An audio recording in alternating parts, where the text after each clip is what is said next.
What is up, people? It is Stepquest here today for the Bloodthirsty Circle, and in today's episode of Dragon Ball T. Well, it's not really an episode of Dragon Ball T, it's more of just a discussion. Today I will be giving you all my theories, so I guess it is Dragon Ball theory, and my predictions on what might happen in the Champa Saga, or as people call it, Universe 6 Saga. Basically, this is going to cover all the things that I think are going to take place after Resurrection F ends in the anime. They've already started in the manga. Okay then. So the first thing that, if you read manga chapter 6 until the end, you've seen that Champa says that we should get ourselves some Saiyans too.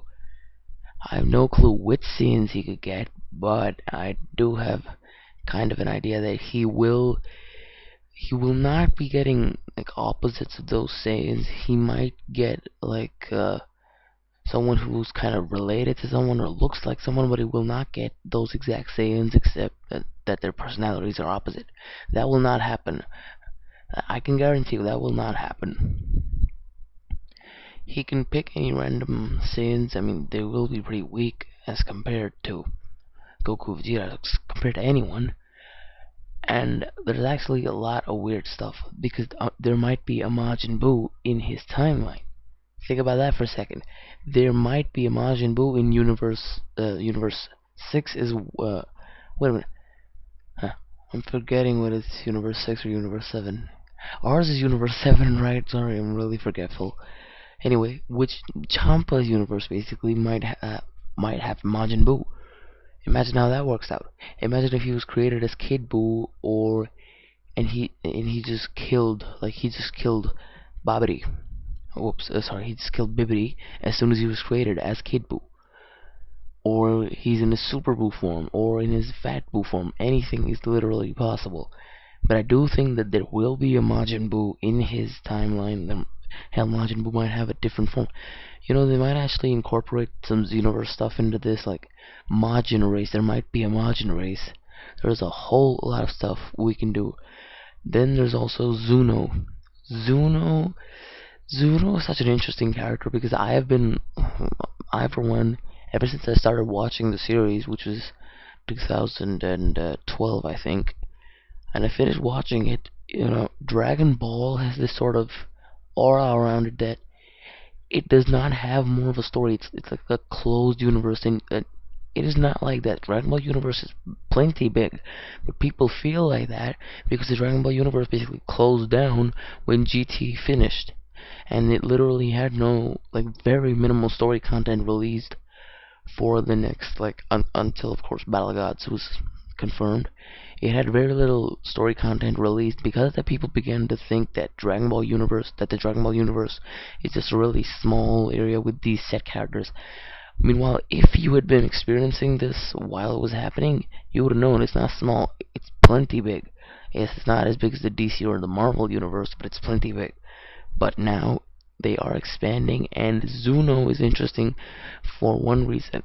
Omnipotency is real. I have been waiting forever for there to be omnipotent characters in Dragon Ball. I know he's not technically omnipotent, but he's all-knowing. It's not that far off. I mean, this always happens to me in debates. This dude is omnipotent. Your stupid DBZ-verse doesn't have any omnipotent characters. Well, guess what? It does now. It has omnipotent characters. Well, one at least. Stop. One omnipotent character is plenty for everyone. Anyway, Zuno is gonna play a huge part. I mean, he'll probably know where the goddamn Dragon Ball is. They have to go to the center of the universe to find it. Yeah, that was mentioned in chapter 6. I'll leave a link to it in the description. You can check that out. And they have to check that out. Anyway, so that's Zuno and the Saiyans who will be fighting for the Super Dragon Balls now. This is where it becomes more of just my predictions and whatnot. I personally think this is, and yes, this is inspired by my fanfiction. I personally think what might happen is that they will go to find the Super Dragon Balls. Champa will lose the tournament, whatever. They'll go to find the Super Dragon Balls, and when they're looking for these Super Dragon Balls, they happen to come across the head god of destruction. Basically, what I mean is there are 12 gods of destruction, right? So what I'm talking about is that there's one head god of destruction who's like a bazillion, trillion, infinitillion times stronger. He's not infinite, but he is like infinitillion times stronger than all the other gods of destruction. And they happen to find him. And I mean, you can build off of that in there's a multitude of ways you can build off of that. If there's a main god of destruction and they find him, he could get pissed off, he could like them, he could say, I'll help you find the Dragon Balls, he could destroy the Dragon Balls, he could do whatever the hell he wants. He's goddamn, he's a billion times the strongest spirit. He can do what he wants, when he wants, however the hell he wants it. Ain't nobody gonna stop him. They could also be like the dragon that comes out of the Super Dragon Balls. That dragon, I mean, we know he's gonna obviously gonna be a lot stronger because there are no limitations on these Dragon Balls. There's one thing that I find really useful about Super Dragon Balls. It may be getting like GT, but if you find the Super Dragon Balls now, you can just ask the dragon if you have to fight an enemy that's like really strong or whatnot. These Dragon Balls are literally infinite in their power. At least that's what we have from the sources until now. And Dragon Balls with infinite power? Well, guess what? The Dragon Balls, I think this was in the anime scene, I'm not sure if it's in the manga or not, but it was stated that the Dragon Balls can only grant a wish that is that the creator of those Dragon Balls can like do himself. So when when Shenron was asked to kill the Saiyans who were like coming to Earth in Saiyan Saga, Vegeta and Nappa, he said I can't because Dende isn't strong. Sorry, because Kami isn't strong enough to do that. Now, if you go by that logic, and these Dragon Balls are infinite, now if you ever have an enemy, you can just gather the Dragon Balls. I know it's not easy, but still, you could go and instead of, well, it's probably not gonna pan out. But if you have the Dragon Balls, if you have the Super Dragon Balls with you, then you could just wish for like then you could actually just wish that your enemy be killed. I mean, Goku and Vegeta probably won't do that because they want to fight.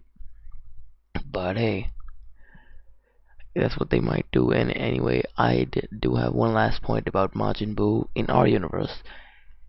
I mean, so what Vegeta said is that there's gonna be a written test if you want to get into the